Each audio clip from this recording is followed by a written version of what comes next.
Welcome back, my Be Health Empowered family, to another episode of Excuse Me, Doctor. My name, of course, is Dr. Melissa Clark. Please call me Dr. Mel. I am delighted to be back here with you again this week to talk about the topics that empower you when it comes to your health and make sure that you have the information that you need to make wise health decisions, not just for yourself, but also for your family as well as your community. So, thanks for tuning in to Excuse Me, Doctor, on any of the platforms that you might be listening on. If you're on Facebook, though, please go ahead and hit that like button. And if you are on YouTube, please hit that subscribe button. We really appreciate you for it. And another really important reminder, we're here for you to make sure you get your questions answered. So please go ahead and put your questions in the chat because we want to hear from you. And of course, the way that we hear from you is through our incredible producer, co-host, Mr. Wayne Bruce. I couldn't do it without him. Please come on and join me in the studio. And let's help everybody create an amazing week for themselves with all the health stuff we're going to cover today. Okay, Dr. Mel, you had like extra stuff to say when I came on screen. And well, that's because you're really special. stealing my screen time. I only got like I only have a few minutes, Dr. Mel. You're stealing my screen time. All right. I suggest Well, everybody put in the comments, please don't steal Wayne's screen time. Oh, okay. All right. Well, I got the message. I don't get so much. Since you're on screen, how are you? I'm great, Dr. Mel. Okay. Had to think about it. It's been one of those weekends, one of those weeks, had to think about it. But I'm up, I'm raring to go. Got out on a little golf course today. I'm good. Oh, you good. All right. So you are all ready to talk about this topic that we're covering tonight. I am ready to talk about the topic. I'm ready. I'm excited about today's guest. I'm ready to talk about healthcare. And I'm ready to talk about insurance. It's almost, see, my people are chiming in. Please don't steal Wayne's screen time because they know. See? So look, so we're going to talk about healthcare, insurance, because for a lot of people, open season is coming up, right? Oh, open enrollment. As opposed to open season. Yeah, open enrollment. I'm talking about around the corner. Right. Open enrollment is just around the corner. And this is really, I'm just setting everybody up. This is a 2-part series, right? Exactly. Yeah. So we're going to cover Medicare and Medicaid tonight, which are the government's ways for us to get health insurance. And we're going to talk about the difference because everybody, a lot of people mix them up. I do. And then the following week, we're going to talk about commercial insurance, private insurance, which you get through your employer, and how to make all those choices. Or if you're self-employed, how do you go onto the marketplace and find insurance for yourself? So, boom. Yeah, I'm quite sure this tonight will speak to someone's heart because we're, a lot of us are dealing with or have dealt with older parents. Yeah. As far as, and I couldn't tell you today what Medicare or Medicaid is today. And I dealt with 2 elderly parents for a while. I was a caretaker for a while. Right. So I couldn't tell you what is different. So I'm so excited that we have somebody to explain that to me and all the many people listening and watching on our platforms. So now is a time to stop and share this episode with all the people you know who could benefit from it, because we're talking Medicaid and Medicare tonight. I know y'all know somebody who's over 65 or caring for somebody over 65, or who, because of their income, needs to have some sort of option to get insurance. Right. And that would be Medicaid. So share it right now. We're going to give you time to do that because we're about to go into. Oh, you wanted me to lead in with that? We're about to go into. That's my line. You are stealing my lines now. Lord, here we go. We're about to go into, Dr. Bill, we're about to go into What y'all think? There you go. So you are on mute, but we are into what y'all think. Yes, Dr. Mel, absolutely. I didn't mean to be There you on go. mute. What All right. what what do y'all think? Dr. Mel, read the what do y'all think topic. Are you cool with your children or grandchildren playing tackle football, whether it's youth league or high school, or not at all? So, what do y'all think about that? Yeah, I want to know. I want to know. And a little bit of background as you're thinking about it. So, there was a recent study published in JAMA Neurology that has added more concerns about CTE in younger adults or younger athletes exposed to repeated head injury through contact sports. CTE, of course, stands for chronic traumatic encephalopathy, which means, repeated blows to the head, traumatic brain injury. That is a cause of dementia. And traumatic brain injuries also include concussions as well. So, what they published a study of athletes who had unfortunately died before the age of 30, most often either from suicide or overdose. And they looked at their brains, and it showed that 41% of the 153 people already had CTE. They were under 30. Wow. So, and it was a bunch of different sports: football, ice hockey, soccer, rugby, wrestling. And what makes it not clear cut is that symptoms like depression, apathy, impulsiveness, indecisiveness were present in both the individuals who had CTE and those who didn't, indicating that those kinds of symptoms have multiple causes. It's not just the blows to the head and the concussion. However, they did see the physical signs of CTE in 41% of these young Wow. people who were athletes and had played contact sports. But the study confirms that CTE can occur even in young athletes exposed to repetitive uh, head treatments, right? Head impact, Head yeah, impacts, right? yeah. That's the scary part. So knowing this, so knowing all this, what y'all think? You gonna let your kids, your grandkids play football, soccer? I mean, where they're heading the ball, ice hockey, even with a little helmet slammed into a guardrail or slammed into the guard wall. Uh, what y'all think? We want to hear from y'all. Right.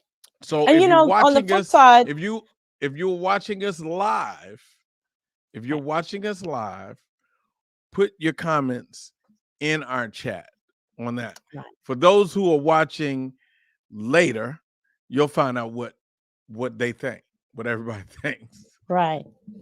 And I'm sure people are going to talk about the benefits of team sports, which is really important. So I really want to hear what folks are going to say. So Yeah, cool. So, Dr. Mel, we're gonna come back to what y'all think shortly. Put it in the yes, comments. I need all my Dr. Mel family, our Be Health Empower family to put it in the comments. Here we go. Now on to the recap. So, the week that was in health care and wellness, Dr. Mel, yes. new COVID boosters.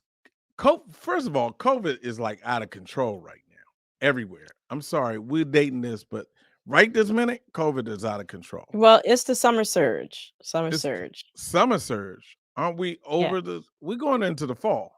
And actually the surge is coming down. Okay, it's coming now. Just Hmm. everybody I know has gotten it. So Yeah. there's a no new COVID vaccine boosters available. Who should get them, Doctor Mel? Well, these updated vaccines are targeting the more recent variants, the XBB.1.5, et cetera, the BA.2.2.86.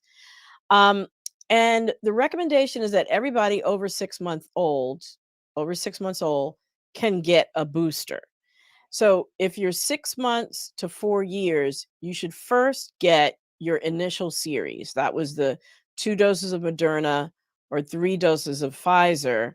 And at least one of those doses should be the new updated one, right?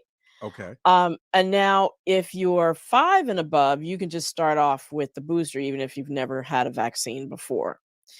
Um, and it's important to note that it's important still to immunize kids because of the ones that end up in the hospital, 75% of infants hospitalized have no underlying medical condition. Wow. And for kids 5 to 11, it's about 25% of them have no underlying health conditions. So you can't just rely on the fact that your child is healthy and so therefore they don't need a COVID booster.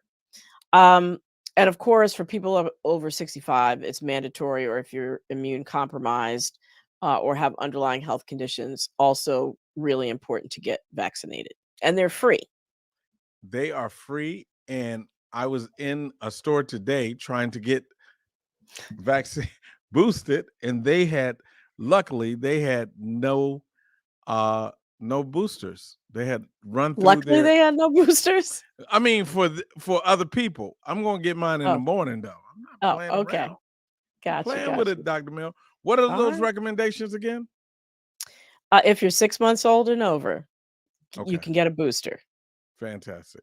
So they're also giving free COVID tests again. What does that mean again? So you can go to covid.gov, put in your address, get 4 free COVID tests shipped to your house. And and if you're negative with a home test, that means you don't have COVID, right? No, that is not what it means. Now, if the home test comes up positive, that Mhm. means you have COVID and you're likely to be contagious. But a negative test means one of 3 things: that you either have COVID, but it's too soon for the rapid test to detect. You just don't have enough virus in your body yet. Mhm. Or it could mean you have COVID, but it's too late for the rapid test to detect. So you already peaked in terms of the amount of virus you have, and you're on the way down, and you just don't have Mhm. enough virus. Or the third thing it could mean, hopefully, is that you don't have COVID, but you can only conclude that if you've taken a negative test, if you have a negative home test every day for 6 days after a high risk exposure. So, in other words, test multiple times for a week after you've been exposed to make sure that yes, you're catching it at its peak if you got it before you can finally say, yeah, no, this test is truly negative. So a lab-based PCR test is the only definitive proof Right. because one negative rapid test doesn't tell you anything, right? Correct, unless it's positive. Unless you hit lotto and it's Right, positive. Anyway, exactly. so this brings us to our number 3. Oh, oh, oh, no Zempic. You Right, know. right. Who knew you could sing guitar and singing? I mean, come on. They don't even know I play guitar, so we're gonna hold that close to the Oh, vest. okay. I'm They sorry, just I'm think I sorry. come on and produce Dr. Mel. Let's rock. Okay, all right, you're multi-talented though.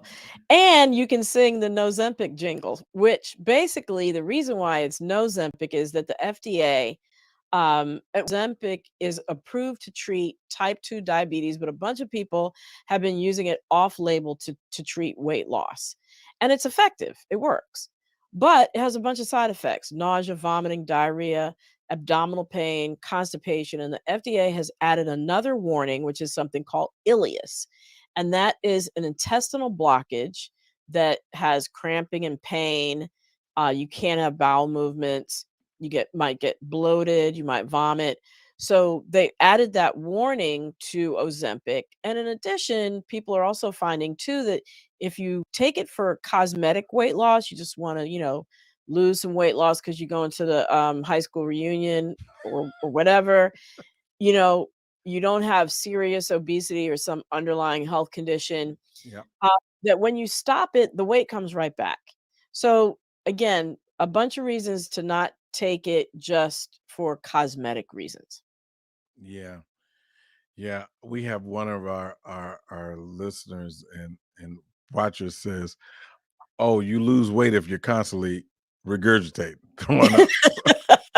You're gonna lose some And weight that would be somehow." correct. That That would would be be correct. correct.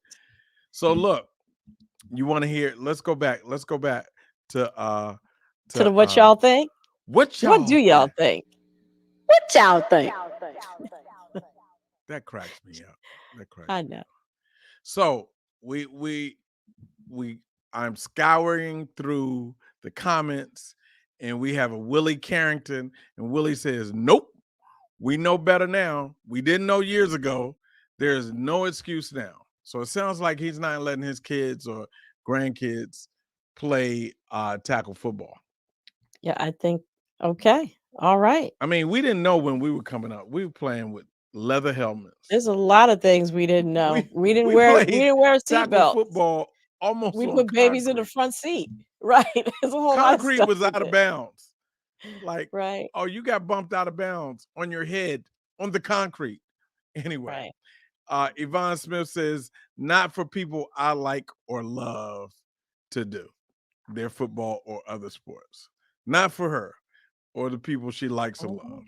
There are other sports. She says there are other sports. So there Yes, you there have are. it. All People don't right. want to do it. All right, Dr. Mel. Wow. All right. Well, thanks, fam, for the comments. Thanks, Wayne, for sharing them with us. And we are now going to go into our show, which is Insurance 101. Um, roughly 1 in 3 Americans are covered by either Medicare or Medicaid. But who's eligible?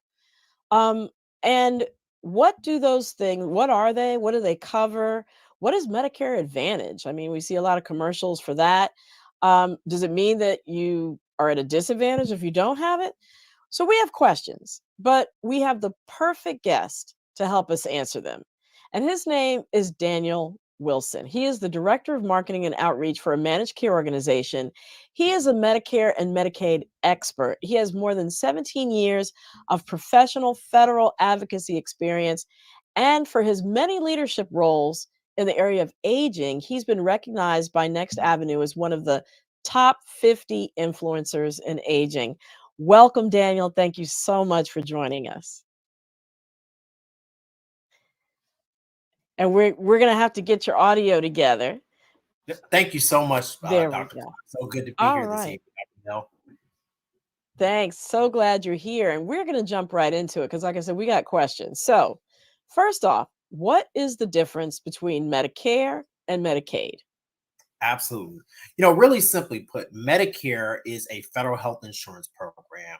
Medicaid is administered by the states, but also funded jointly by the federal government. So when you look at it, you look at Medicare as the federal component, Medicaid as the state component.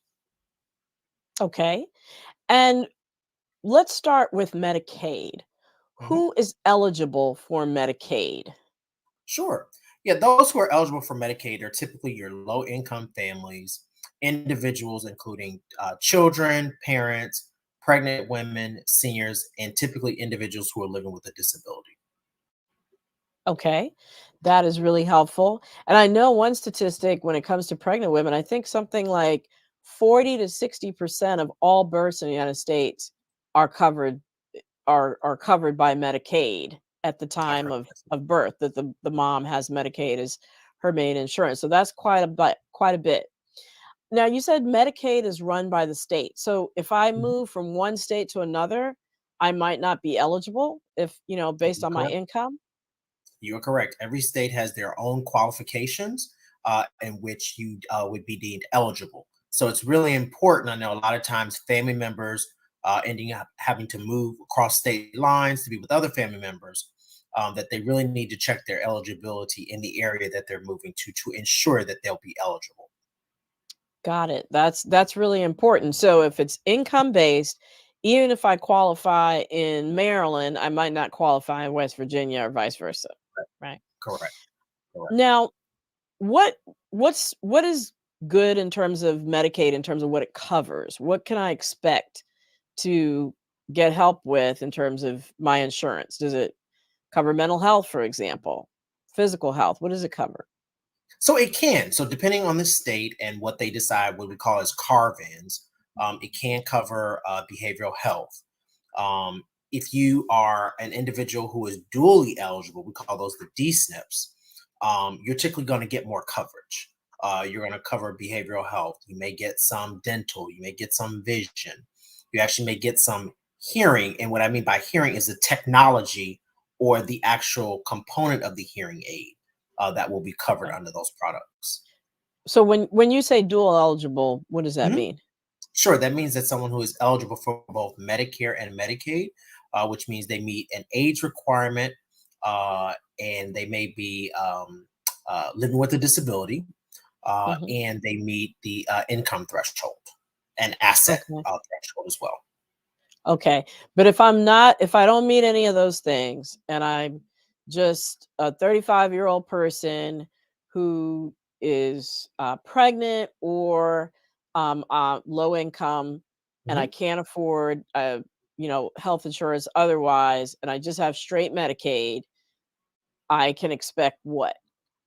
You can expect to get just what you would get from your normal private health insurance companies. And in many states, they actually contract with private health insurance companies such as Blue Cross Blue Shield, United Healthcare, Aetna, Okay. and they actually administer the Medicaid program. And Okay. in many instances, I'd like to say, sometimes the benefits under Medicaid are richer than Mhm. those sometimes in private health insurance for you and I that pay privately. That's good to know. All Mhm, right. So Medicaid has managed care organizations. mhm, So does Medicare and so does mhm. private insurance. So I want to get this out of the way so people understand what managed care is.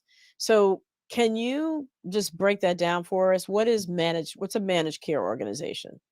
Sure. A managed care organization is essentially a private health insurance company that manages your care. So, if you were talking earlier about diabetes.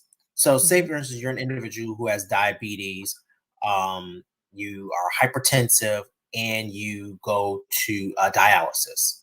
You are having to manage multiple doctor's appointments, making Hmm. sure you get to your dialysis on time. You may not have a car, so you're trying to get there on the bus. What happens under a managed care setting is that the organization takes on the responsibility. They many times will provide transportation for non-urgent needs, so dialysis appointments. They will arrange for a transportation provider to pick you up at your home, take you to dialysis. 3 hours, transportation is there. It'll get you back home. They also will figure out if you're food insecure. Do you need fresh fruits and vegetables? They may refer you to a local farmer's market where you may have benefits. In many instances, an individual is assigned a case manager or care manager or Hmm. care navigator that helps them to manage all of those doctor's appointments. So that's what we really mean by managed care. The organization is literally managing your care of your health Okay. care. All right. Now, do they ever take away your choices though, in terms of, let's say I want to go to a specialist at, a fancy hospital. Um, uh, might managed care limit my options, or So is it's it going to be all upside? absolutely. So it's going to be just like your private insurance. Your doctor has to be in the network. If you're with a private health insurance company, Okay. you need to call and find out if the doctor accepts that private health insurance company, because you want to make sure that if you've been going to a particular physician or specialist for a number of years and you really like them, that they're in network. So that way you're not receiving bills that you're then responsible for. That's really important to know. Um, do insurance companies ever make an exception? Let's say you have a relationship with a doctor, it's been going great, but they're not a network. Can you ask to see if your insurance company will add that doctor to the network? You can actually, and many insurance companies sometimes ask for that because they want to make sure that they have a broad network. Hmm. And sometimes there are exceptions if there's not an individual or specialist in your area, or in some areas where individuals seek care across state lines, that there are Hmm. exceptions where that person can be carved into that network so that they're out of network, but you aren't being charged for out of network expenses. Got it. Okay. All right. So that's Medicaid. We know that it's for individuals with lower income, pregnant women, um, and There's managed care under it. It's run by the states. You have to know the eligibility requirements for that state that you're in, etc. But Mhm. it covers basically everything that private insurance does. Absolutely. And All sometimes right. more. And sometimes more. Right. Absolutely. Exactly. So now let's go to Medicare. You said that Yes. that's run by the federal government. So Yes. no matter where you live in the United States, Medicare is Medicare, right? Correct. Correct. Okay. But there's still some confusing things going on with it. So let's start with the alphabet soup, right? Yes. Medicare A, B, C, and D. I'm sure we've seen the commercials and all that kind of stuff. So let's start with A and B. What is Medicare A and Medicare B? Sure. So Medicare A covers all of your inpatient hospital stays, your care in a skilled nursing facility. Typically, if you come from a hospital setting and you have to go into a skilled care facility for 30 days, 60 days, 90 days, that's your reimbursement there. It also covers for hospice and then some home health care. So Okay. that's your A. Your Part B is going to cover your doctor's visits. Also, some outpatient care. If you need outpatients surgery. Also, it's going to cover some of your medical supplies, your durable medical equipment, incontinence supplies, and your preventative services. Okay. That's good to know. And we didn't specifically say Medicare is for people 65 and older Correct. or for individuals who have a disability. What are some examples of disabilities that would qualify you for Medicare? So, actually, end-stage renal failure is one Okay. that will So qualify kidney failure. you. Yeah. Uh-huh. Exactly. That's one of the top ones that will qualify you. Got you. Okay. What if I've been in a car accident or I've been shot and I, lose my facility, my ability to walk, for example? Would that something like that be covered? It would be, yes. But Okay. depending on your age, then you may qualify through Medicaid. Right. Got it. So that's where it gets tricky, where the age and all of that comes into play in terms of a disability. So who makes those determinations? There's a calculator that's used, and so CMS, the Centers for Medicare and Medicaid Services, make those determinations in terms of what is deemed a qualifying health condition, Mhm. in terms of what is deemed as a disability. You have to go through the process of being classified with a legal disability, and typically, I know that we're talking about Medicare and Medicaid, but typically that follows suit with individuals who qualify for supplemental Social Security benefits, so SSI. Mhm. And many times that dovetails into Medicare or Medicaid covering your health care. Okay. And that's good because I think most people who do know about Medicare just think about it as people who are 65 and older, right? Exactly. Exactly. All right, so we dealt with Part A and Part B, inpatient and outpatient services and some supplies. Now, what about? I'm gonna skip over Part C. We're gonna save that for last. What about Part D? D is in dog. Yes, yes, yes. So Part D is very interesting. Uh, Part D covers your prescription drugs. I was a lobbyist at the time in 2006 when Okay. actually 2003 when the Medicare Under prescription drug benefit was introduced under the Bush, right? administration. Absolutely. Yeah. And that was a fight that many of us fought to Mhm. ensure that seniors were able and individuals living with a disability were able to be covered and ensure that the prescription drugs were covered. Yeah, which was Mhm. major because we know that some prescriptions can be like a whole paycheck a month. So Absolutely. that Medicare Part D is really important to make sure that people over 65 who are on a fixed income or disabled can afford their medications. All right, Absolutely. so Absolutely. we got ABD covered. Now let's go to C.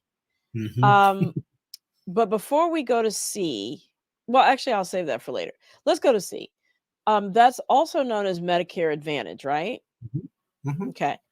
And I know we're about to see a ton of commercials. I think they probably already started for choosing a Medicare Advantage plan, which is essentially managed care for Medicare. So, Absolutely. what do we need to know for ourselves or to help our parents choose if they want a Medicare Advantage plan or Part C, or if they're just happy with parts A, B, and D? So I really think it boils down to what are your health conditions. If you're an individual who needs to see specialists, I would recommend a Medicare Advantage plan. If you're an individual who wears eyeglasses, and we know you have to go in every year or every other year to get your eyeglass prescriptions updated. Mhm. If you're an individual who has dentures and you need to go to the dentist often, Medicare Advantage can be helpful.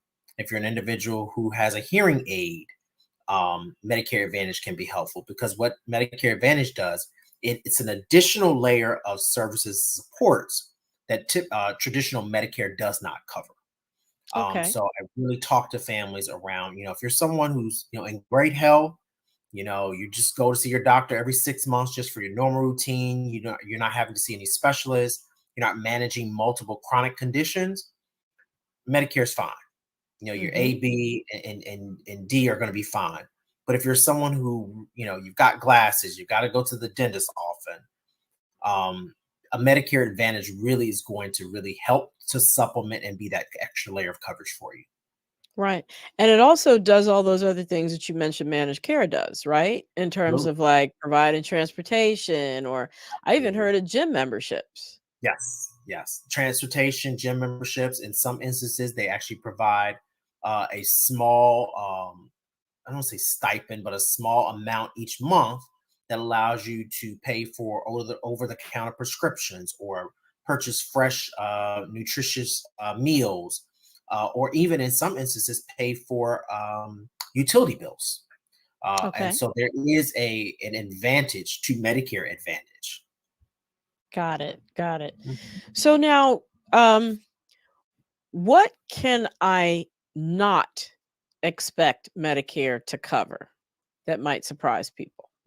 Sure. So traditional Medicare again doesn't cover dental. There's no dental benefit under Medicare. And Okay. so again, that's where individuals have to then pick up, either pay out of pocket. Mhm. Some seniors have gotten very savvy, and I know here in the DC area, the Howard University School of Dentistry, the University of Maryland School of Dentistry, they offer reduced rates for seniors Mhm. and Yep. individuals who have a disability. But again, it's not going to cover dental. It's not going to cover vision. It does not actually cover hearing devices, but it actually covers the diagnostics to tell you Okay. that you need a hearing aid, but it does not cover the Right. device. So going to an audiologist, somebody who's going to test your hearing, it covers that, but not the Correct. hearing aid itself if you need Correct. one. Correct. Exactly. Got it. Exactly. What about if I end up in a nursing home or assisted living? Does it cover that? So Medicaid can cover long-term care and supports. Again, But each not state is Medicare? correct. Medicare does not cover. Because Medicare is people not considered normally federal. think, oh, if it's for people over 65, it probably covers that, but it definitely does not. Does not cover. Medicare does not cover. Medicare is not viewed as long-term care. Mhm. Medicaid has a component which is called your LTSS, which is your long-term care services supports arm. And Mhm. again, different states have different requirements, have different managed care organizations that may manage that LTSS component, which can either provide care in a skilled care facility, or Mhm. it may provide a benefit which allows for a home health care worker to be in the home with Okay. And just so you. everybody knows, a skilled facility is what most people call a nursing home, Exactly.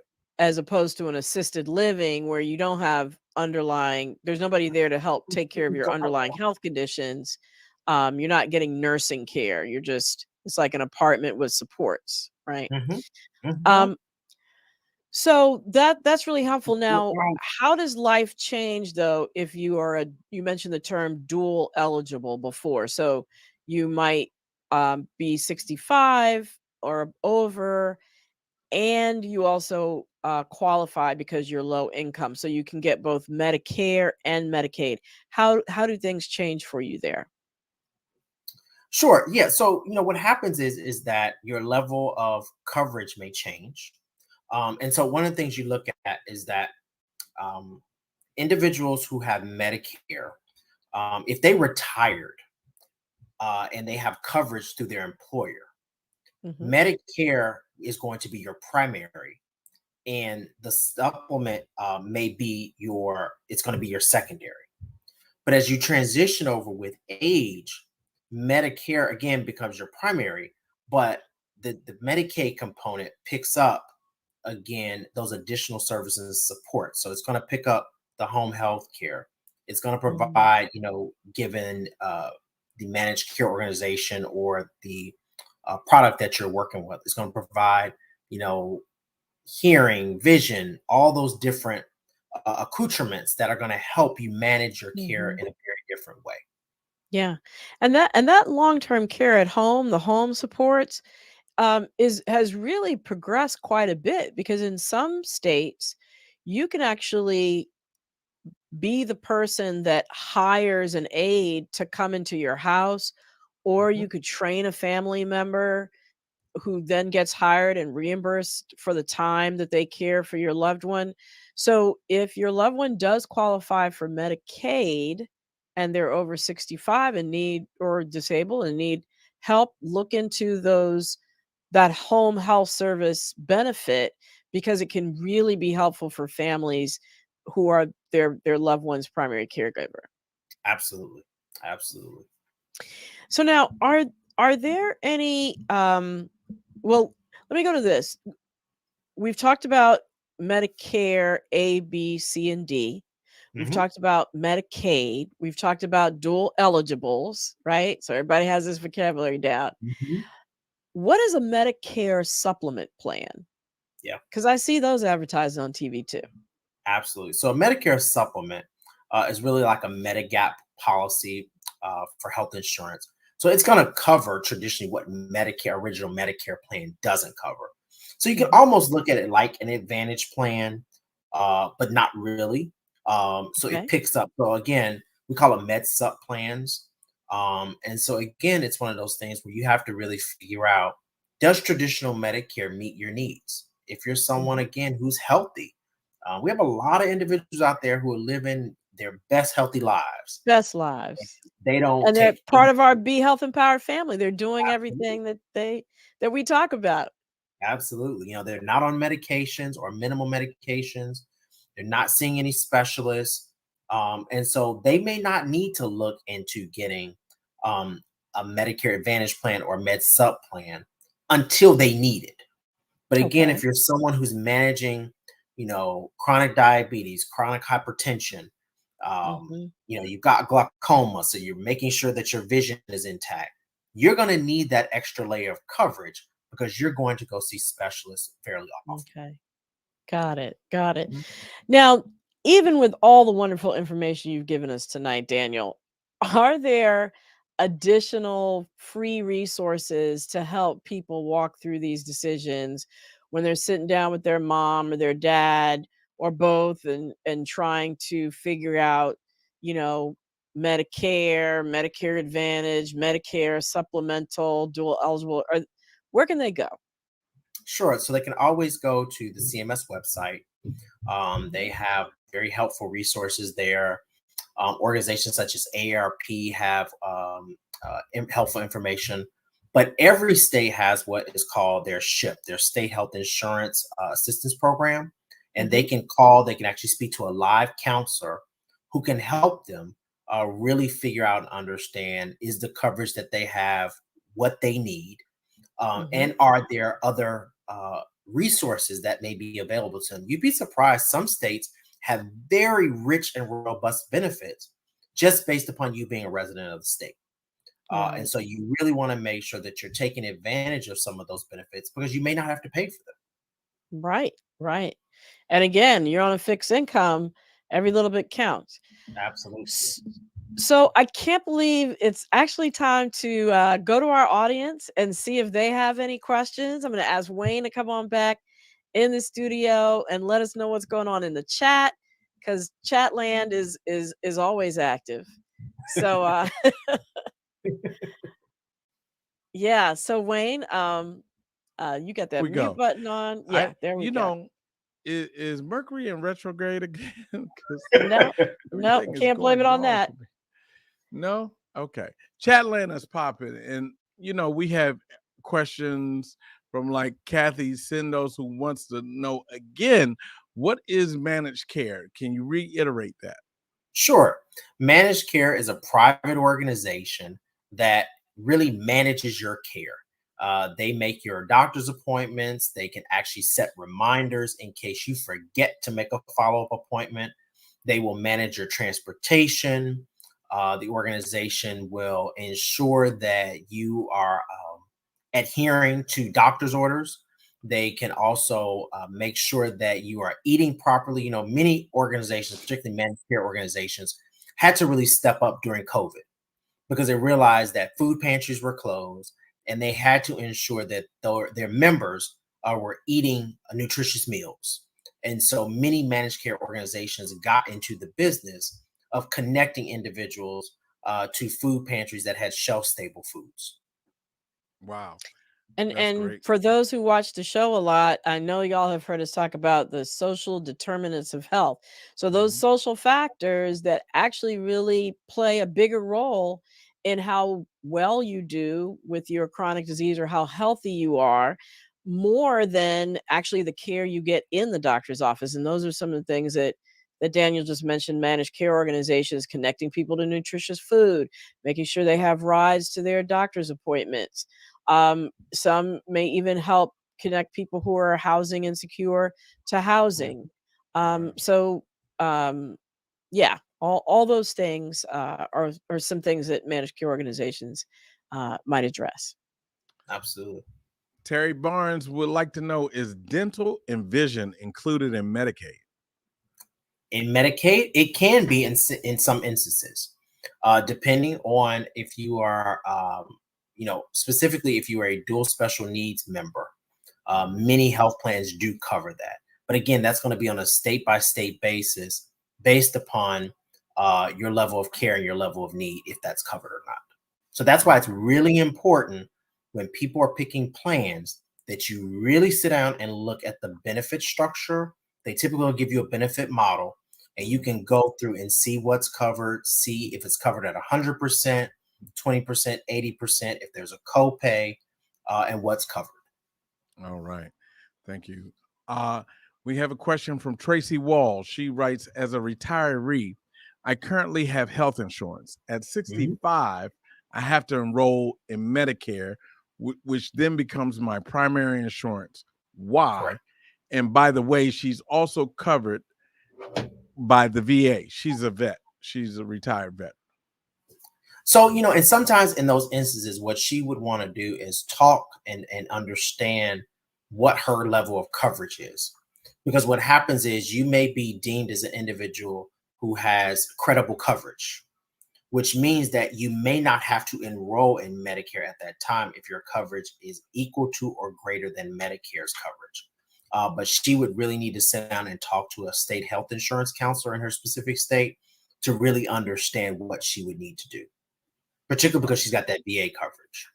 Wow. How do you, just a piggyback, how do you go about finding the state health insurance person? What do you Mhm. Google to Yeah, find that? it's just SHIP, SHIP, SHIP, Okay. State Health Insurance Assistance Program. Okay, for your state. You Please. just put in your state and That then you was should be able to close. find it. Close Yeah. there. No, the Close spelling was a call. little off.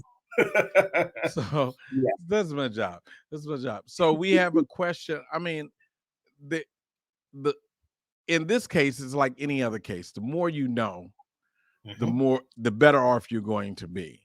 So Right. get to the people who have the information. And we here at excuse me, doctor, have the information, we have the expert. So Lori Williams asked, I'm trying to find the best health insurance for independent artists. And if it's the Lori Williams, I think she's a jazz vocalist, incredible. Incredible vocalist. And, Yeah. Incredible. she, and Just what college would Lori have gone to? I don't know, but She went to the somewhere I don't Hampton know, probably University, if some that's little more. teeny college in Virginia, huh? Huh? Lori Williams actually is a Hampton U graduate. Absolutely. Right. She As asked, is would you, Daniel, if y'all haven't figured that out as yet is by now. Daniel, as is Daniel. Uh she asked, would you recommend and better. I guess that's a type of insurance. Okay. So I'm not familiar with that type of that particular product, but I would say to go to healthcare.gov. That's a really useful tool that can really help you understand. Again, Lori, I know you wear glasses. Do you need to go to the optometrist, fairly often? I'm not sure about dental, about audiology, those type of things. So you really want to go down the list. I know they used to have sort of a benefits calculator that you could really plug in and see, what specialists and what products you need, and then it would sort of spit out to you what those recommended plans are. But again, a state like Georgia or California or Maryland, they have really specific products for residents of their state. And so you really want to investigate, are there products that are available for someone who may be an entrepreneur, who may be, under an LLC, that may be a lower cost than what you would find on the marketplace. And I just wanted to mention that next episode, we're going to be specifically talking about um, being self-employed and choosing insurance, or if you're employed, choosing what plan to choose at your job. And we're going to cover all those. And the other thing I wanted to add too is also be careful of sort of bare bones health plans that might be, look very affordable up front, but they don't cover, you know, basic things, right? Like doctor's visits or emergency visits, and you don't realize it until you actually have to use it, and then they turn you down, which is why Daniel mentioned going to healthcare.gov, because those are vetted plans that provide the bare minimum that the Affordable Care Act said that they have to cover. And so you can't really go wrong if you use something off of healthcare.gov. Absolutely. And then I will say, we still do have licensed insurance agents that this is what they do for a living. They are out here selling health insurance. And you can always make an appointment to talk to them. You can probably Google, health insurance agent in your area, and they will come to your home. They'll meet you out, in public, and they will get all your information. And then they will actually do the work for you to figure out what healthcare coverage and what product best suits you. Wow. So we have a question from Glenn David Gibson Sr., who writes, though individuals are presently healthy and are expected to be healthy in the future, speak to the penalties incurred when not signing up for particular parts of Medicare. Correct. So there are penalties that are imposed. But again, one of the things you really want to look at, if you have retiree, the key is, do you have credible coverage? Do you have retiree coverage that's covering you? Do you have VA benefits? If you don't have those benefits, then you likely do need to sign up for Medicare. I'm dealing with this with my 87-year-old aunt. She doesn't go to the doctor. She's into holistic medications. And she is furious that they take out her Medicare premium every month. But as I tell her, it's just like car insurance. You have it in case you need it. Because when one catastrophic episode can lead to hundreds of thousands of dollars in medical bills, which as Dr. Mel knows, medical bills are the number one reason why individuals have to file bankruptcy. Absolutely. Yeah, we cover that in the book, Excuse Me, Doctor, along with ways that you can negotiate down your medical bills. But you know, and what you said is it doesn't even necessarily have to be, a chronic disease like diabetes or high blood pressure. It could be a fall, a Absolutely. fall and breaking a hip. And, that in and of itself can be thousands and thousands and thousands of dollars. So yeah. And the other thing too is you've been paying into it your entire working life. So why not take advantage of it? When you're 65, you've been paying for it the whole time when you've been working, because they take it out your paycheck. So Yvonne Smith writes, there's special help that pays the premium. Speak to that. Yeah. So depending on your assets and your income, there can be special help that's available that will pay your premium. But again, that's taken on a case by case basis. Again, depending on the state where you live, the products that are offered. But again, that's where a health insurance counselor can sit down with you and really go through that and understand, okay, this product actually works for you. Again, there are some products that provide incontinence supplies. They provide a personal response system, which is like, I've fallen, I can't get up. Provides bathroom supplies for getting out in and out of the bathtub. But again, those are specialized products that a health insurance counselor or a licensed insurance agent can sit down, look at your individual circumstance, and really recommend what product is going to be best for you. Okay. Karen Clay Beatty states, a lot of us out here fall between the cracks and we don't qualify for Medicaid. And with Medicare, there's still financial struggles if you need specialists, copays, long-term, etc. What are the best coverage scenario, advantage type plans for someone with pretty normal health profile, since Medicare does not pay for long-term health services? Yeah, so I can't recommend one product over the other, but again, I would recommend in those times that getting a Medicare Advantage plan or even getting a Med Sup plan really could be beneficial for you. There are a lot of products out there. I know that ARP has a product with United Healthcare. Um, there are a couple others, Aetna, Humana. They all have products. So you really have to sit down and look at, okay, what doctors am I going to? Who covers what? I mean, I think that's really the most important part. And if you have doctors that you've been going to for years that you're really comfortable with, you really want to call those doctors' offices and find out who's in your network, because you don't want to pick a plan and then you go to your doctor and they're not in the network. And so now you're forced to find a new doctor or you're paying out of pocket. And then many times doctors' offices will actually recommend a plan that they've seen, pays well, covers majority of the benefits that they have to pay, and other customers or patients have found great success with. So calling your doctor and speaking to the nurse or the social worker or the case manager there can also be very beneficial. And I think I heard another part of her question, which was Medicare doesn't cover long-term care and you Correct. qualify for Medicaid. So that's a very common scenario with aging Mhm. parents, maybe who have dementia or some other chronic disease, chronic heart failure, and they need some kind of care Mhm. and they don't qualify for Medicaid because maybe they have assets. So there's this whole concept of having to spend down your assets so that you do eventually qualify for Medicaid. And I think there's Correct. a 5-year period of time where you can't just like get rid of your assets by giving them to a family member, say. They actually look back 5 years to make sure that you indeed, didn't have assets during that period of time.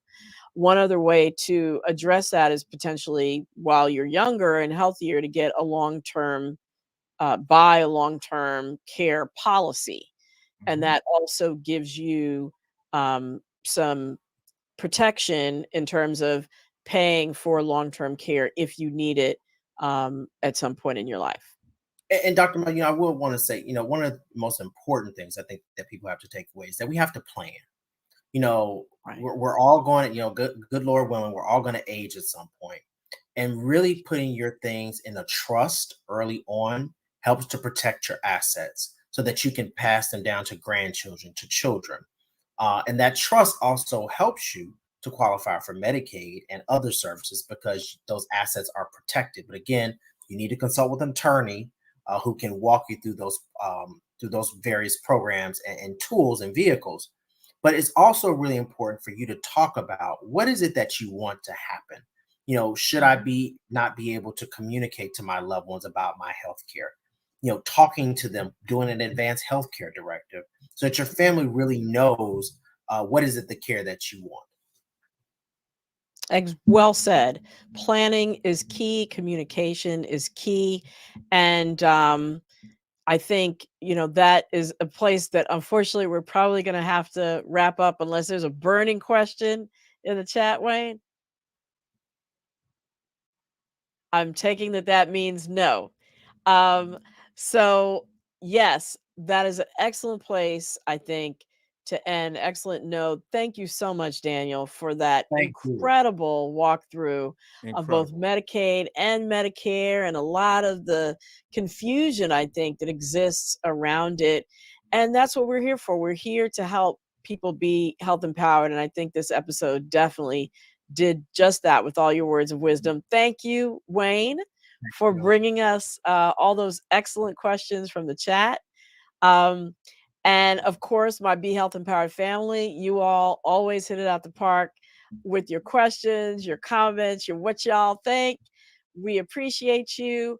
And we're going to be back here, remember, with part 2. So make sure you tune in if you want more Insurance 101, but specifically next time about self-insurance, self-employed or employer covered insurance. How do you make those choices? So we're going to cover that next time. Remember, until I see you, be wise, be well, and be health empowered. Thanks so much for tuning in.